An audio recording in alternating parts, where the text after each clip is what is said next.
Mirpur girls ideal laboratory ইনস্টিটিউটের প্রধান শিক্ষক জিনাত ফারহানাকে অপসারণ করে প্রতিষ্ঠান দখলে চক্রান্তে লিপ্ত কুচক্রী মহলের বিরুদ্ধে মানববন্ধন করেন স্কুলের শিক্ষক, শিক্ষার্থীসহ এলাকাবাসী।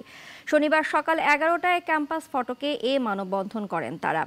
শিক্ষার্থী বান্ধব প্রধান শিক্ষকের অপসারণ ও অন্য শিক্ষকদের চাকরি থেকে সরিয়ে দিতে বিভিন্ন অপপ্রচার সহ হুমকি দিয়ে আসছিল সাবেক সংসদ সদস্য ইলিয়াস মোল্লার আস্থাভাজন, সঙ্গীত বিভাগের শিক্ষক বিপাশা ইয়াসমিন সহ একটি মহল।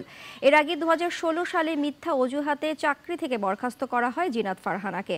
তবে তদন্ত শেষে দোষী না হওয়ায় 1 বছর 2 মাস পরে 2017 সালে পুনরায় শপথে বহাল করা হয় তাকে।